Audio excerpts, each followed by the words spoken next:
अस्सलाम वालेकुम दोस्तों, उम्मीद कि आप सब खैरियत से होंगे। दोस्तों, आज हमारा मौजू है तनकीद क्या है। तो आइए जानते हैं। तनकीद और तंज़िया फ़िक्रेबाज़ी से हौसला नहीं हारें, क्योंकि शोर खिलाड़ी नहीं तमाशा ही करते हैं।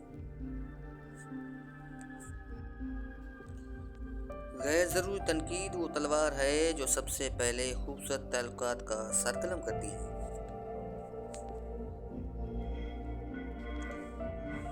तनकीद के लिए इल्म का होना ज़रूरी है, जबकि नुक्ताचीनी के लिए जहालत ही काफ़ी होती है।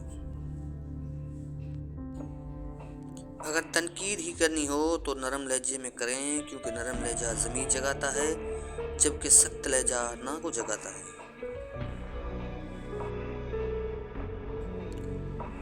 अक्ल को तनकीद से फुर्सत नहीं, इश्क पर एमाल की बुनियाद रखा। जो वक्त हम दूसरों पर तनकीद करते गुजारते हैं, अगर इंसान अपनी उंगलियों का इस्तेमाल अपनी ही गलतियों को गिनने पर करे तो फिर दूसरों पर उंगलियां उठाने का वक्त ही न मिले। तनकीद करके मेरे बढ़ते हुनर को तस्लीम कर रहा था वो मेरे मकाम को।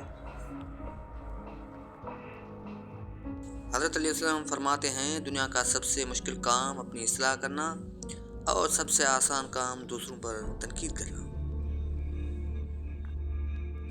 हक तनकीद तुम्हें है, मगर इस शर्त के साथ जायज़ लेते रहो अपने भी गिरेबानों का।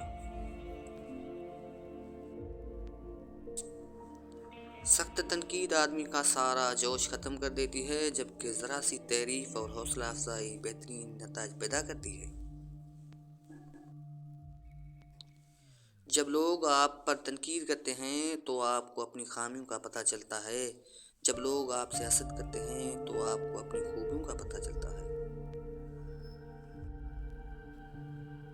इल्म यकीन और मुस्तकिल मिजाजी ये वो कीमती हथियार हैं जो लोगों की तनकीद पर आपको हिम्मत नहीं हारने देते। गलत से गलत इंसान के लिए भी इस्लाह का वाहिद रास्ता मोहब्बत है। तनकीद चाहे कितनी ही हक पर क्यों न हो, इस्लाह के लिए कारगर साबित नहीं होती। खुद को अखलाकी तौर पर संवारने में इतना वक्त सर्फ करो कि तुम्हें दूसरों पर तनकीद करने की फुर्सत ही ना मिले।